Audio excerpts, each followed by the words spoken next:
Krishna, Hare Krishna, Krishna Krishna, Hare Hare.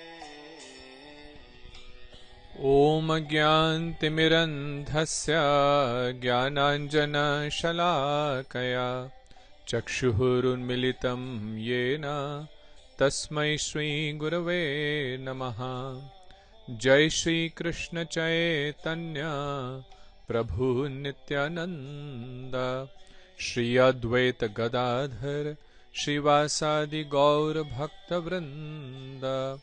Hare Krishna, Krishna Krishna, Hare Hare, Hare Rama,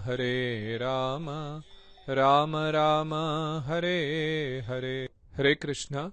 Srimad Bhagavad Gita chapter 16 verse 20. Asurim yonim apanna mudha janmani janmani mam aprapya eva kaunteya tato yanti adhamam gatim. O son of Kunti, accepting birth after birth in the demoniac species, such fools can never attain me, and so they descend further into the lowest and most vile destinations. Sri Krishna is again emphasizing in this verse that those who are of demoniac nature and are against the Supreme Lord as well as his devotees, those demoniac people who out of their arrogance, because of their wealth, opulence, power, etc., deride the Supreme Lord and blaspheme his pure devotees, Sri Krishna is saying that they are cast to hellish life in demoniac species, life after life. Sri Gurudev writes in the commentary that in the 19th verse, Sri Krishna said that he throws people who are envious of devotees and who are cruel, being the most degraded of human beings, into miserable demoniac species of life. See, one thing we should understand, as I have explained before also, that the rules of creation are created by the creator of the creation, right? We are not the creators, and the Supreme Lord has created the rules. If we don't live by them, then we also have to face the punishment. And one of the most important rules is not to blaspheme the pure devotees of the Lord. Those who out of enviousness speak against them and give them all kind of troubles, the Lord cannot tolerate such behavior, and therefore as a punishment, such demoniac minded people fall into demoniac species. So from this statement, someone may question Bhagwan's behavior and say that he is not impartial but quite the opposite. Right? Krishna has said in Bhagavad Gita that each and every living entity is his part and parcel. So if he is the Supreme Father and we are all his children, then why should he be partial to those who are not of good nature? Just like a father may have 3 or 4 children and not everyone is obedient, but if he's a good father, he will still compassionately deal with all of them. In fact, Krishna himself states in the 29th verse of the 9th chapter of Bhagavad Gita, Samo aham sarva bhuteshu na me dveshya asti na priyaha. I am equally disposed to all living beings, and I am neither inimical nor partial to anyone. So if he punishes the demoniac by having them degrade down to lower species of life and suffer in those species of life for many, many lifetimes, isn't he being partial? Well, Gurudev explains that although the Supreme Lord is able to do anything and everything, It is said, Kartum akartum anyatha kartum samarthaha. The Lord can do or undo anything He chooses to. He is the possessor of aghatana ghatana patiyasi shakti, means He can make impossible possible. So then how is it possible that He punishes people like this? Why doesn't He remove their sinful mentality? Right? So Gurudev explains that the living entity tastes the results of his own activities. So the Lord has given us free will. He has laid out the rules of good and bad behavior, of sinful life and pious life. He has given His instructions in the scriptures. But at the same time, He has also given us the independence to choose either to follow Him or not to follow Him, either to live a life of obedience, of devotion to Him, or live a life of disobedience, being inimical to Him. Just like a child also may choose to either obey the orders of his parents or not to obey their orders. Now, even though internally the parents have love for both those of their kids who are obedient and as well as those who are not obedient, at the same time to teach a lesson to those who are not obedient because they are going down the wrong path, they may deal with them strictly. And this is a sign of their compassion. And same is the case with the Supreme Lord. So Shri Gurudev explains that those who fall into lower species of life, it's not because the Lord is being inimical to them, it is because of their own activities, their own sinful activities, because of which they are suffering.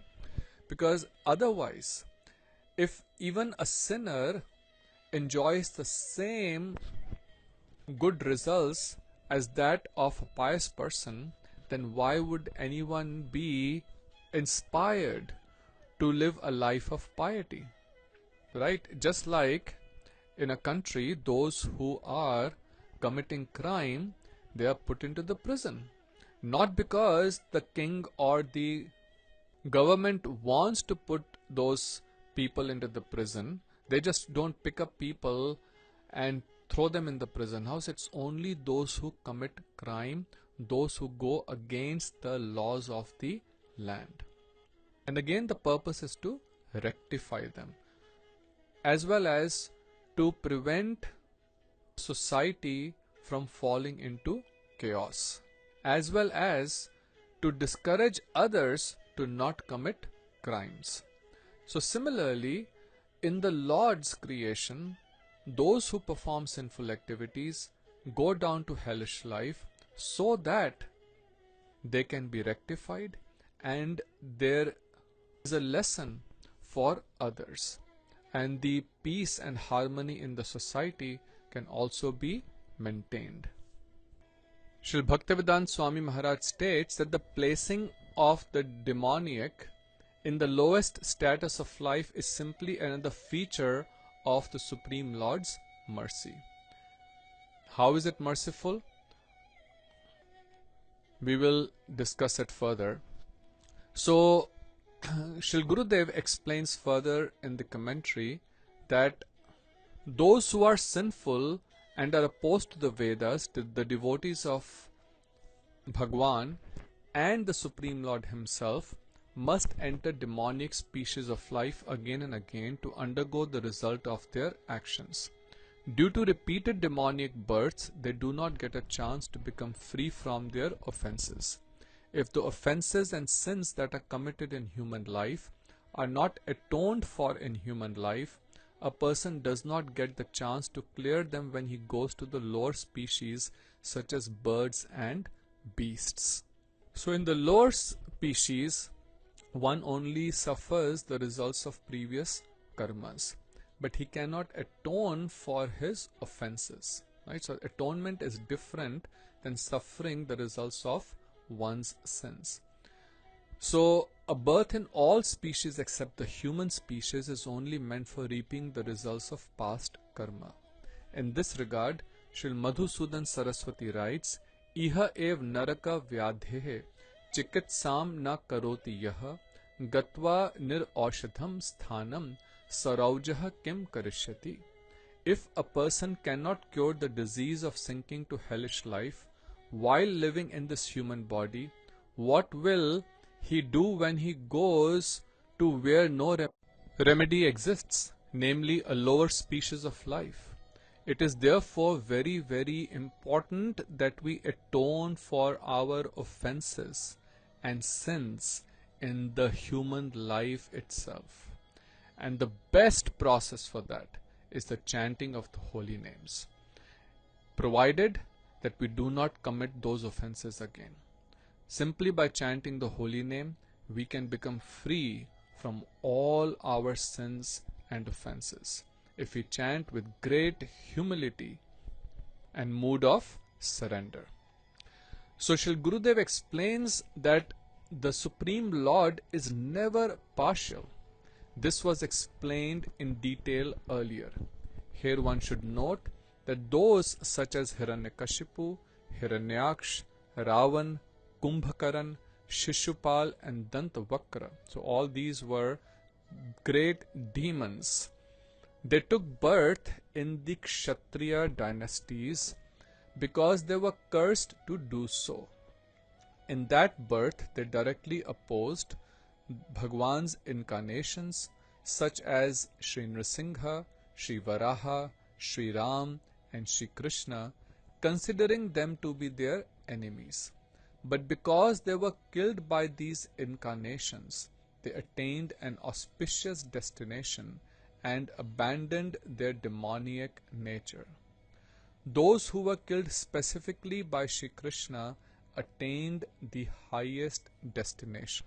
So this is the compassion of the Lord, that even though these were demons and they were so opposed to the Supreme Lord and committed so many atrocities, still when they were killed by the Lord or one of his incarnations, they attained freedom from all their sinful activities and attained an auspicious destination, either as a personal associate of the Lord or in the higher planets.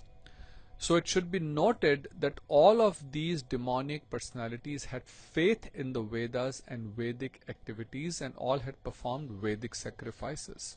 As we discussed before also, that Ravan, Hiranyakashipu, they were all very learned in the Vedic scriptures.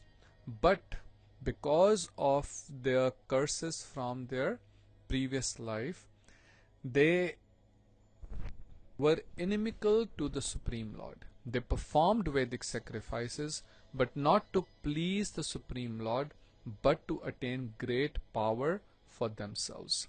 So they only indirectly believed in a Supreme Controller, the time factor and the Supreme Lord. Srila Vishwanath Chakravarti Thakur explains this point also very beautifully. He says that Krishna in this verse is saying, Mam aprapya eva kaunteya. This means that by not attaining me, those who are demoniac fall to a degraded species of life.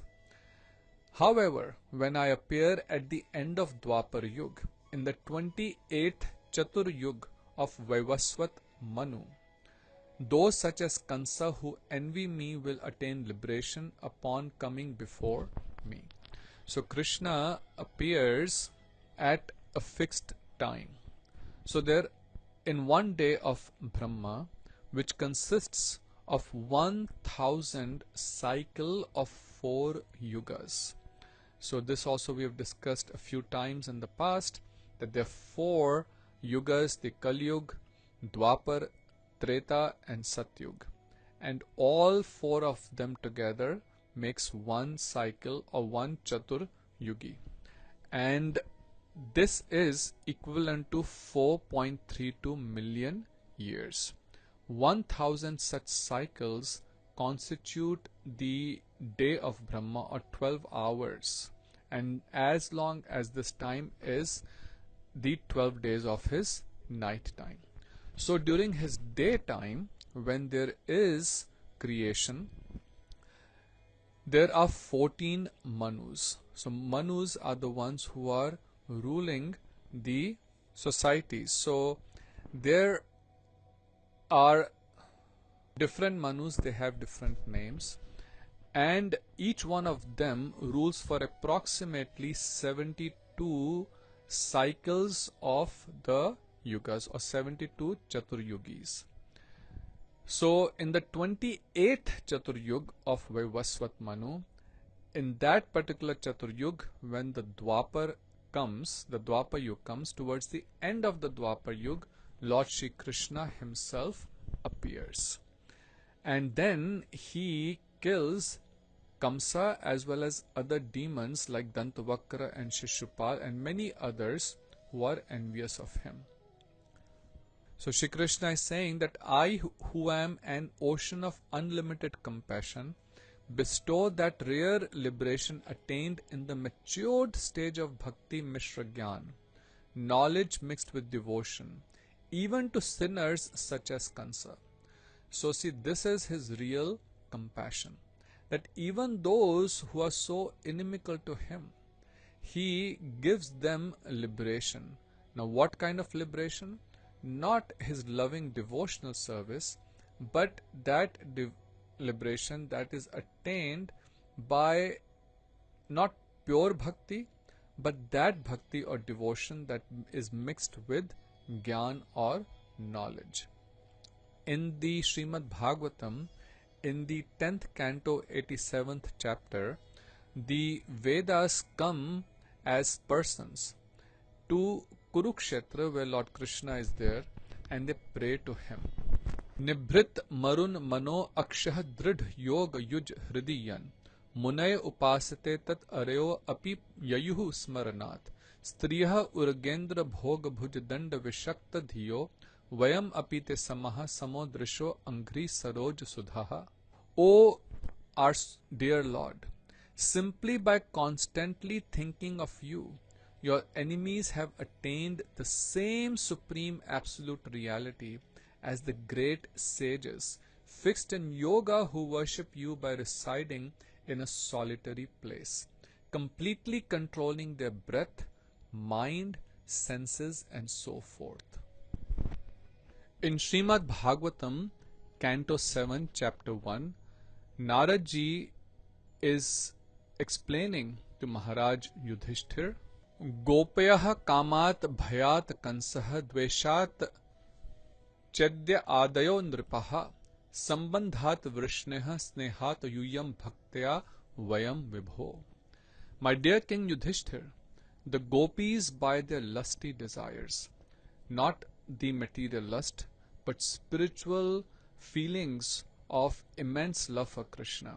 So the gopis by such loving desires, Kansa by his fear and animosity to Krishna, he was always thinking of Krishna, oh, when will he come and kill me, or he may come any time to kill me. So day and night, whatever he was doing, Kansa was constantly thinking of Krishna.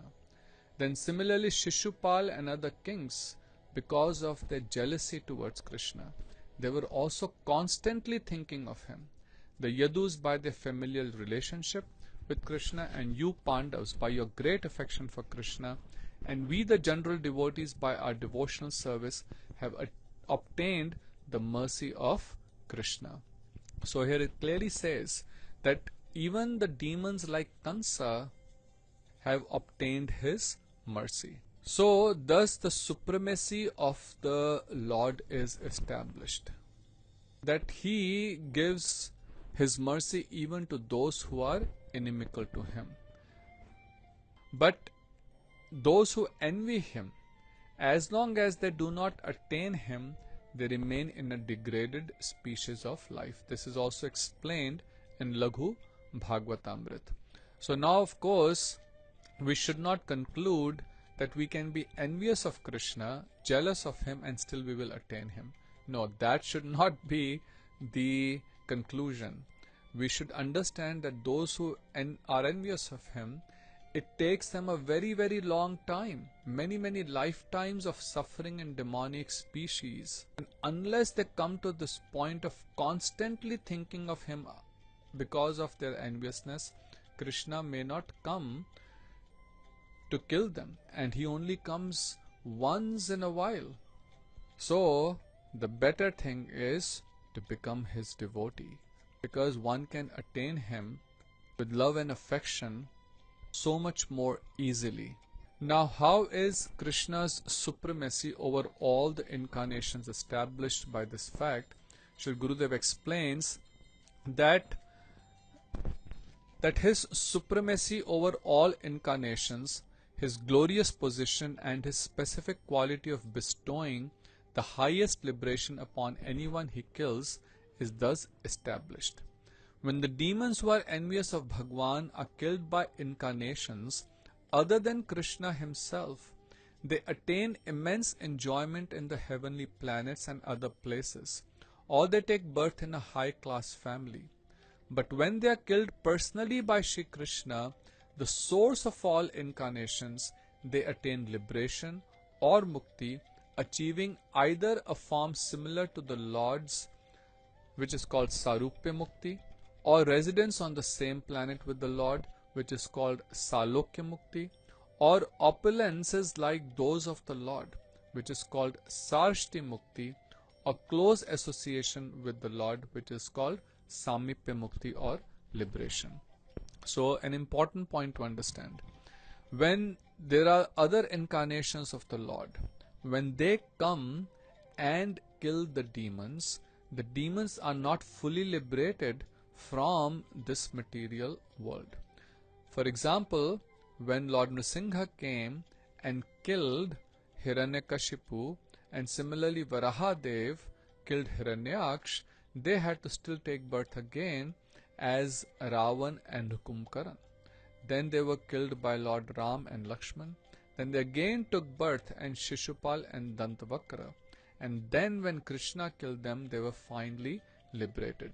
So when they're killed by the incarnations, they may attain heavenly planets, they may attain life of great enjoyment, but they are not fully liberated. So liberation or mukti is only achieved when Krishna kills them, and they may attain liberation, one of the four types, as we were just explaining, that either they will get a form similar to the Lord, which is called Sarupya Mukti, or they may get the same planet as the Lord, or they may get similar opulences or close association to the Lord. They may even attain service to him as one of his associates. Like Putana, when she was killed, she attained the service as a maid servant in Golok Dham. So Dhatri Uchit. So like a maid servant who is like a nurse, like where you have, when a child is there, young child, then you have motherly like nurse. It is called Dhatri. And so Putana got that position in Krishna's eternal abode. Therefore, Sri Krishna alone is said to be the fountainhead of all incarnations. Ete cha anshkalaha punsaha Krishnastu Bhagavan Swayam. All the incarnations mentioned are either plenary portions or portions of the plenary portions of Swayam Bhagavan Shri Krishna, the original personality of Godhead. Krishna even awarded Putana the position of his wet nurse. And when he descended in the form of Sri Chaitanya Mahaprabhu, he bestowed pure love for Bhagwan on Jagai, Madhai and Chandkazi. So all these people were inimical to the Lord. But he was so compassionate that he blessed them with his pure love. So Krishna is the supreme benefactor of everyone. Suhridam sarva bhutanam. One way or the other, he's helping us to become free from the cycle of birth and death. So if we are intelligent, we will take the shortcut of completely surrendering unto him and rendering loving devotional service with love and affection, and then we can quickly attain the Supreme Lord. Hare Krishna, Radhe Radhe, have a very blessed day.